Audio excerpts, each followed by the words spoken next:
또 이렇게 만나 뵙게 돼서 반갑습니다. 요즘 우리 사회가 종교에 대해서 많은 관심을 기울이고 있는 것 같습니다. 근데 그 관심이 그 종교가 가지고 있는 목적이나 내용이나 또 궁극적으로 추구하는 바에 대한 모습들이 아니라 이 사회와의 관계 속에 있어서 특별히 종교의 기능이라든지 또는 역할이라든지 이를테면 종교의 사회적 책임 같은 것에 대해서 관심이 많다는 거죠. 그러나 세상의 모든 종교는 나름대로 추구하는 목적이 있고 그 목적을 이루기 위한 내용이 있고 그 내용들 속에는 몇 가지 특징이 있다고 볼 수가 있습니다. 이런 의미에서 우리가 믿는 기독교 역시 여러 가지 말로 표현할 수 있겠지만 그 두드러진 특징의 측면에서 말한다면 신앙의 공동체라 이렇게 말을 할 수가 있을 것입니다. 한마디로 우리 기독교는 신앙에 의한 신앙의 집단이다. 이렇게 단적으로 말을 할 수가 있겠습니다. 그리고 이때의 신앙이라고 하는 것은 그 신앙의 중심이요, 대상이요, 근본이 되는 예수 그리스도에 대한 신앙을 말합니다. 이러한 예수 그리스도의 신앙 또한 다양한 관점에서 그 조명을 할 수 있겠습니다마는 예수께서 이 땅에 오신 목적을 중심으로 해서 생각을 해본다면 크게 네 가지로 구분을 해볼 수가 있을 것입니다.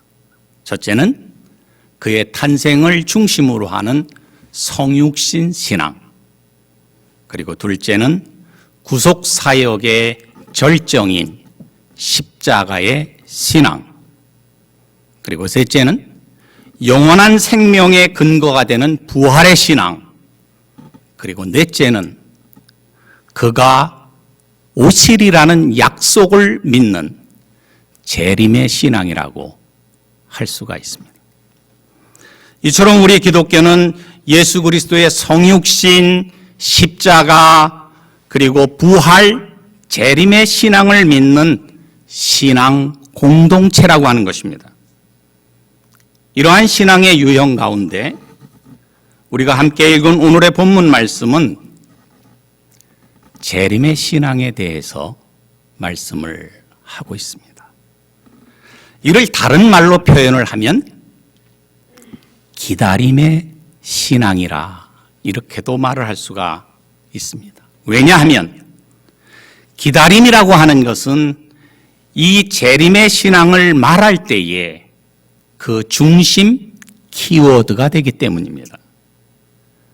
이제 이 시간에는 우리가 함께 읽은 요한계시록 1장 4절에서 8절의 말씀을 살펴보면서 이 기다림이라고 하는 키워드를 가지고 그가 오시리라는 제목의 말씀을 함께 나눠보고자 합니다. 기다림.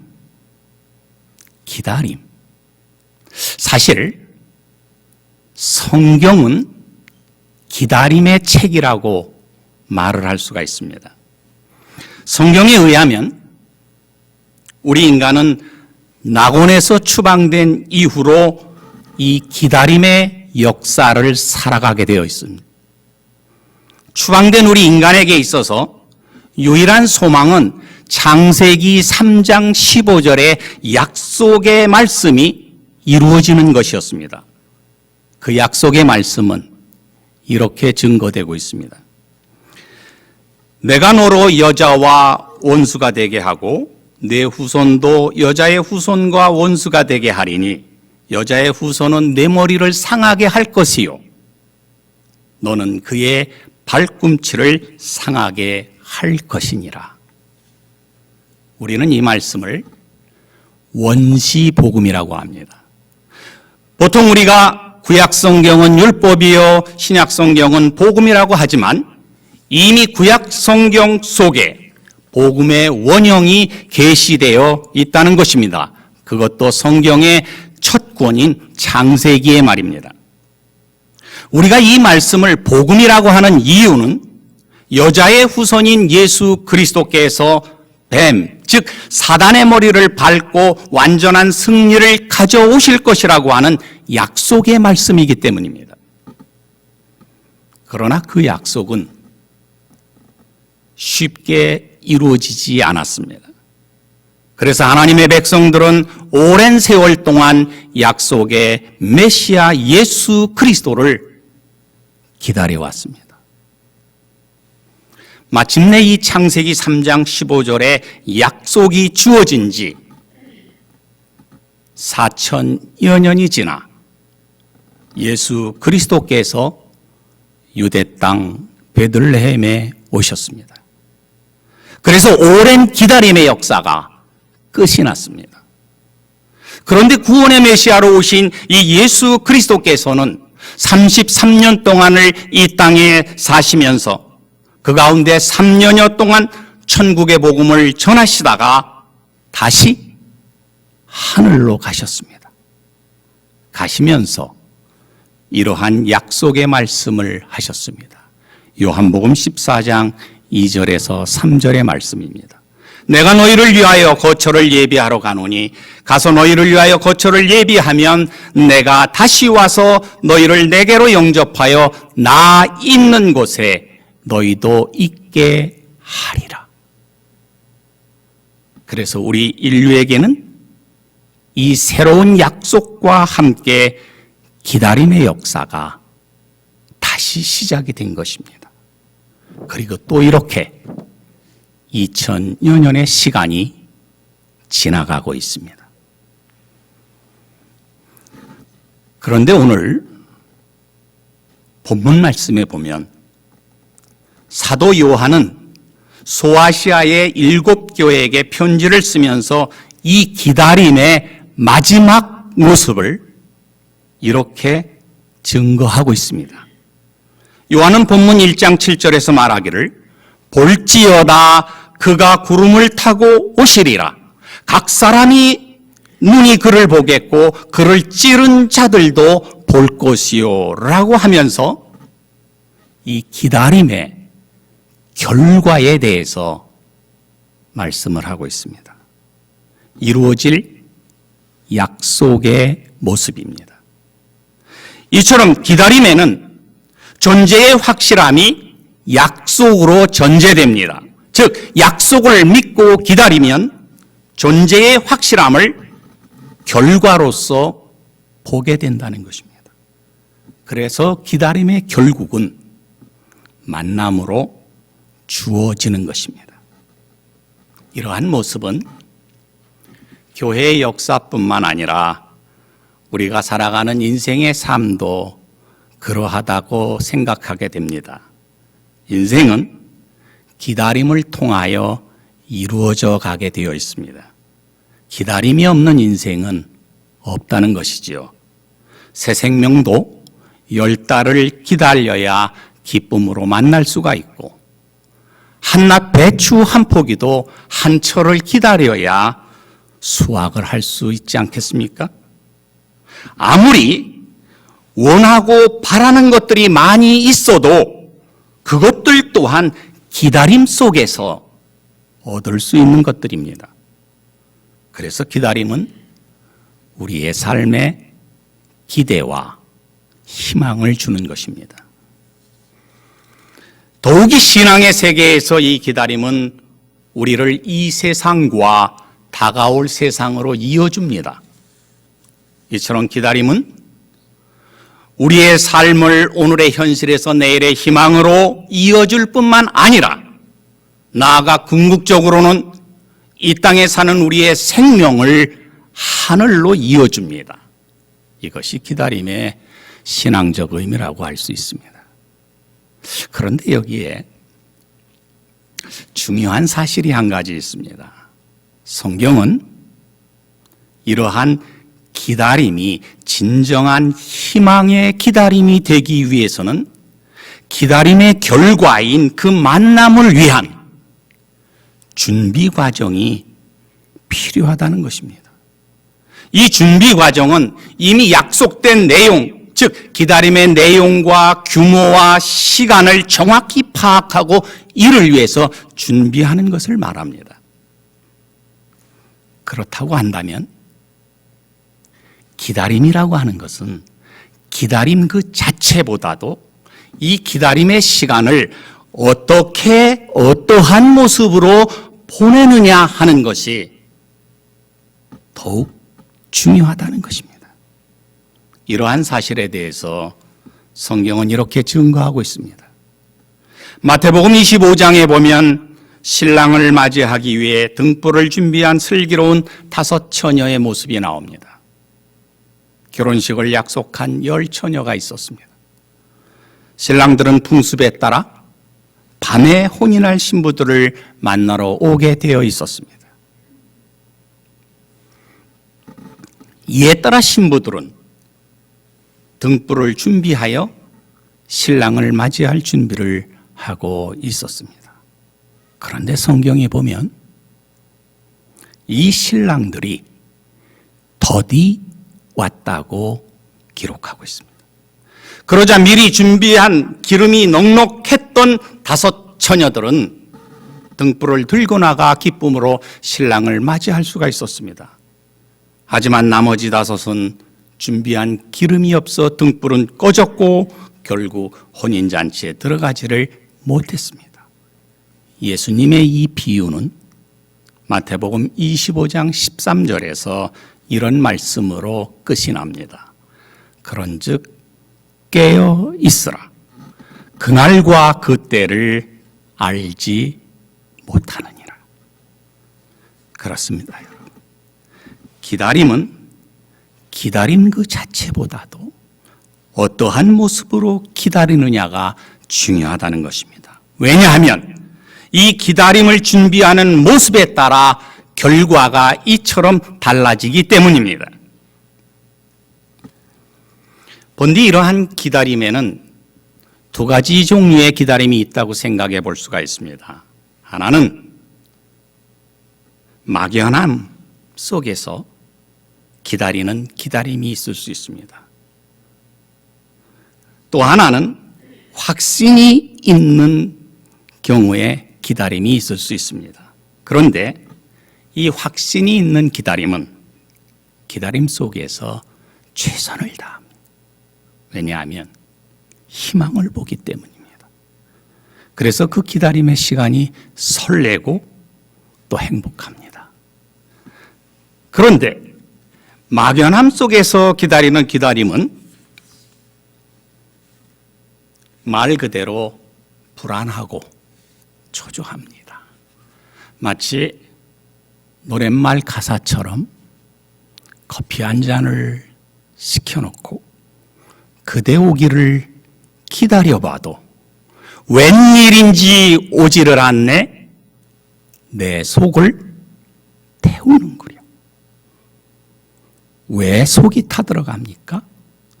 왜 불안하고 초조합니까? 기다림에 대한 확신이 없어서 그런 것 아니겠습니까? 성경은 신명기 7장 9절에서 이렇게 말씀하고 있습니다. 그런즉 너는 알라. 오직 내 하나님 여호와는 하나님이시요 신실하신 하나님이시라. 그렇습니다. 우리의 하나님은 신실하신 하나님이십니다. 또한 성경은 히브리서 10장 23절 이하에서 이렇게 말씀하고 있습니다. 약속하신 이는 미쁘시니 우리가 믿는 도리의 소망을 움직이지 말고 굳게 잡아 그날이 가까움을 볼수록 더욱 그리하자. 이처럼 우리에게 약속하신 하나님은 미쁘신 하나님, 즉 신실하신 하나님이십니다. 그러므로 이 신실하신 하나님의 약속을 굳게 잡고 그 약속에 대한 확신을 가지고 기다리는 기다림은 희망이 있는 것입니다. 그런데 성경에 보면 데살로니가 교회 성도들 중에는 이러한 기다림에 대한 믿음은 가지고 있었는데 문제는 잘못된 기다림의 신앙을 가지고 있었던 것입니다. 말하자면 이들은 임박한 종말론을 가지고 있었습니다. 그래서 삶의 리듬이 깨지는 문제가 발생했습니다. 이들에게 있어서 가장 큰 문제점은 주님께서 이제 곧 오실 터인데 우리가 이 일을 하면 얼마나 잘할 수 있고 얼마나 많이 할 수 있느냐. 그래서 일손을 놓아버리는 문제가 발생을 했습니다.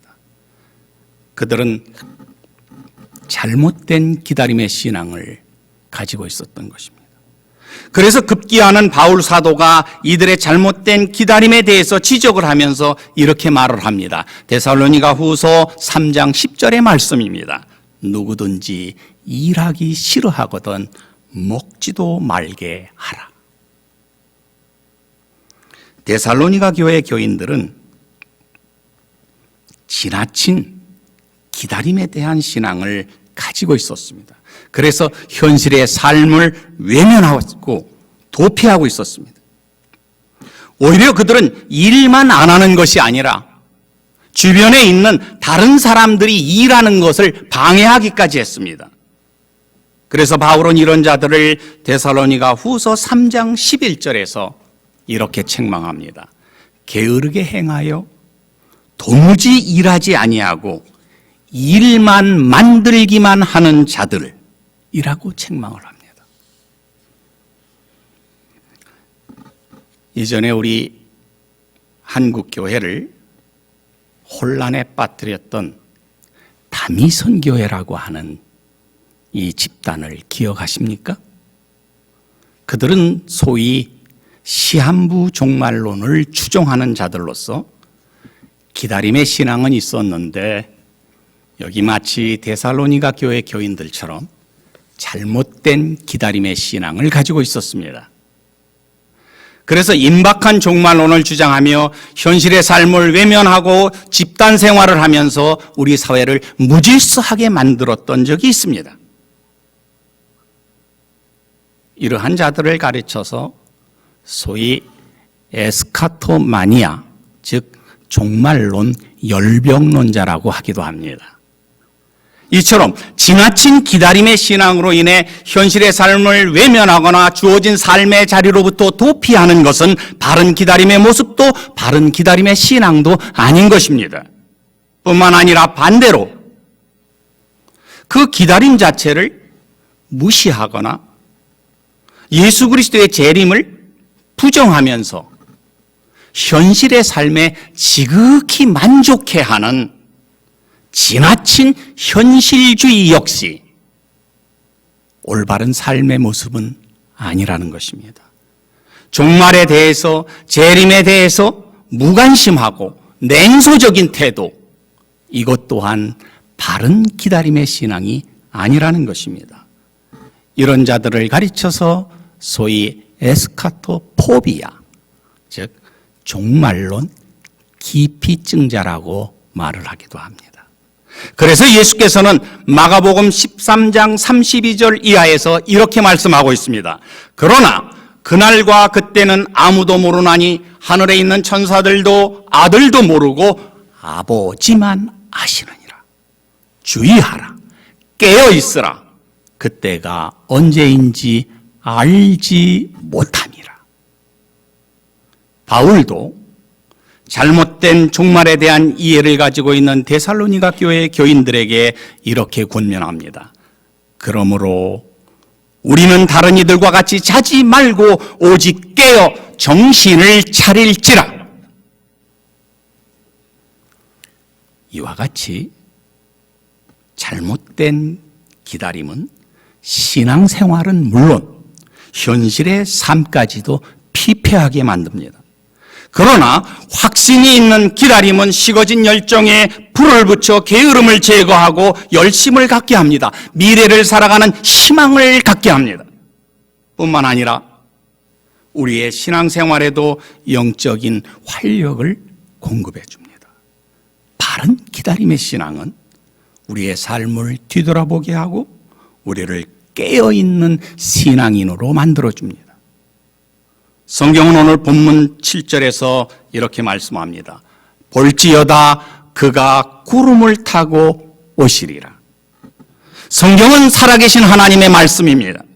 하나님께서는 성경을 통해 계시의 말씀으로 우리에게 약속해 주셨습니다. 그가 오시리라. 그러니 기다리라고. 누가 오신다고 구체적으로 말씀하고 있습니까? 이에 대해 본문 4절과 5절은 이렇게 증거합니다. 이제도 계시고 전에도 계셨고 장차 오실리. 죽은 자들 가운데서 먼저 나시고 땅의 임금들의 머리가 되신 예수 그리스도. 바로 그 예수 그리스도가 오신다는 것입니다. 사랑하는 여러분, 그러면 우리는 어떠한 모습으로 이 기다림의 시간을 보내야 할 것인가? 어떠한 모습으로 예수 그리스도를 기다려야 하는가 하는 것입니다. 예전에 지하수를 퍼 올리기 위해서 펌프라는 게 있었습니다. 그런데 이 펌프라는 것이 아시다시피 그냥 펌프질을 하면 물이 올라오지 않습니다. 그래서 그 펌프 옆에는 큰 물통이 하나 있고 물이 좀 담겨 있고 바가지가 하나 있습니다. 그래서 그 물통에 있는 물을 한 바가지 떠서 펌프에다가 넣고 펌프질을 하면 물이 올라오지요. 바로 이때 처음에 붓는 이 한 바가지 물을 마중물이라고 하지 않습니까? 이 마중물이 없으면 아무리 펌프질을 해도 헛것이며 아무리 기다려도 물을 얻을 수가 없는 것입니다. 땅속 깊은 곳에 있는 샘물을 얻기 위해서는 마중물이 필요하듯 우리 인생도 무엇인가를 원한다면 마중물을 부어야 합니다. 이 마중물은 우리 믿음의 영역에서는 슬기로운 5 처녀의 기름과도 같은 것이며 우리의 삶의 영역에서는 우리가 감당해야 할 책임이라고 바꿔 말할 수가 있습니다.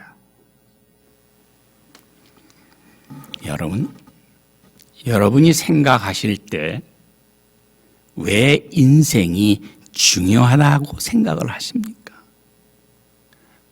여러 가지 이유가 있겠지요. 그러나 우리 모두의 공통점은 인생이 중요한 이유는 한 번의 삶밖에 없기 때문이 아닐까 그런 생각을 하게 됩니다. 그래서 우리 인생을 일생일사라고도 하는 게 아닌가 싶습니다.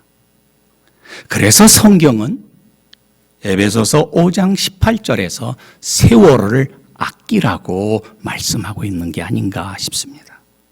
여기서 세월을 아끼라는 의미는 현실의 삶을 지혜롭게 살라는 말씀입니다. 보다 더 구체적으로 말하면 주어진 기회를 선용하면서 현실에 충실하라는 말씀입니다.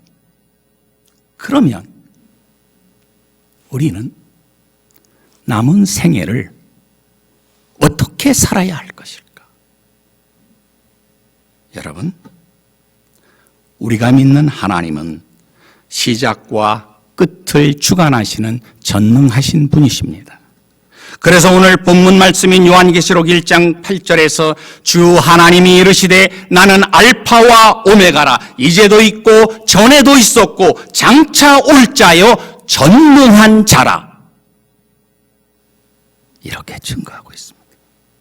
이 말씀처럼 우리의 하나님은 시작을 주관하시는 알파가 되시며 또한 마지막도 주관하시는 오메가가 되십니다.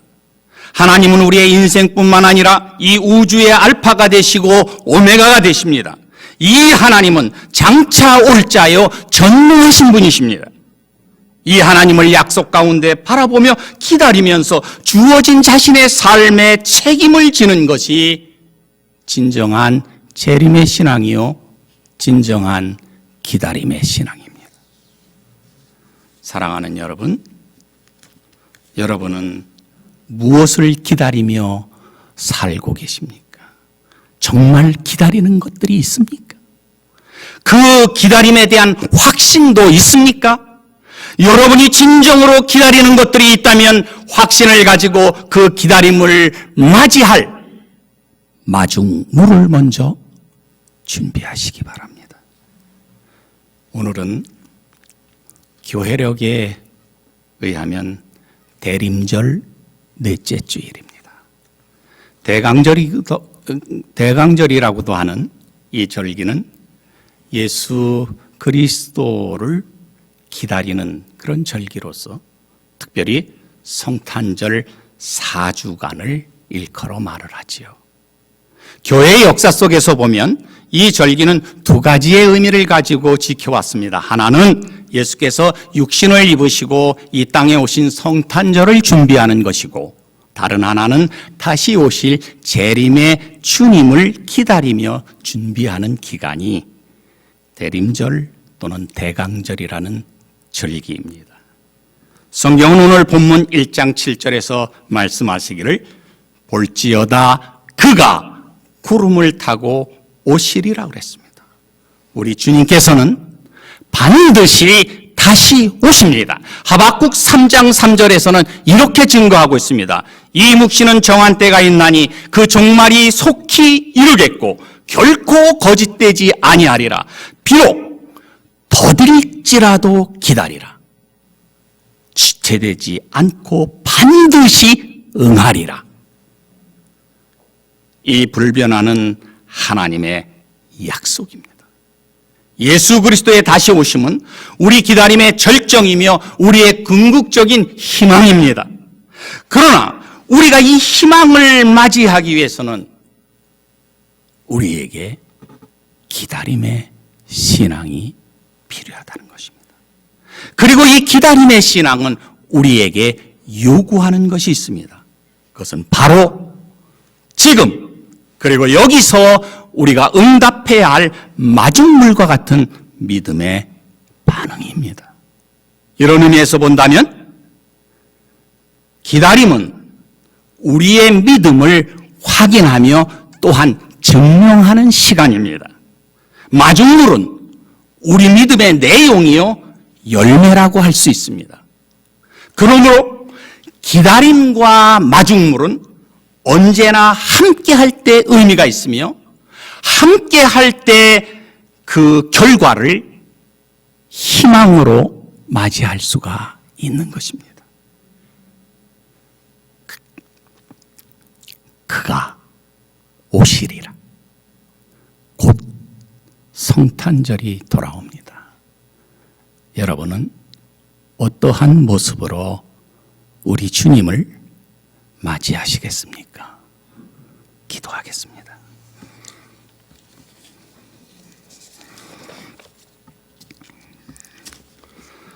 살아계신 하나님, 감사합니다.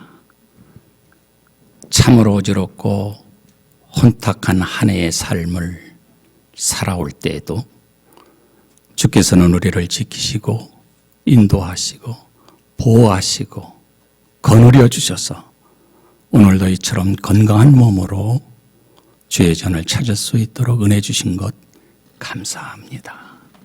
하나님, 그러나 지난 1년 동안의 삶 속에서 하나님을 적극적으로 찬양하지도 경배하지도 또 선을 행하지도 못하고 부끄러운 삶의 모습과 흔적을 남기며 이 시간까지 오게 된 것, 긍휼히 여기시는 하나님께서, 불쌍히 여기시는 하나님께서 용서의 은혜를 베풀어 주시기를 바랍니다. 이제 새해를 기다립니다. 새로운 시간들을 기다립니다. 하나님 원하시는 삶을 살아가기 위해 그 기다림에 걸맞는 믿음의 마중물을 가지고 새로운 시간들을 맞이할 수 있는 저희들 될 수 있도록 선한 은총으로 인도하여 주옵소서. 감사드리며 우리 주 예수 그리스도의 이름으로 기도하옵나이다. 아멘. 이제는 우리 주 예수 그리스도의 은혜와 우리 아버지 하나님의 무한하시고 극진하신 사랑하심과 언제나 우리 가운데 내주에 계시면서 우리의 갈 길을 인도하시고 지도하시고 가르쳐 주시고 훈계해 주시는 성령의 뜨거운 교제와 교통의 역사가 주의 말씀을 다시 한번 마음속에 되새기며 세상을 향해 나아가는 당신의 모든 권속들 머리머리 위에 이제로부터 영원토록 함께 하시기를 간절히 축원하옵나이다. 아멘.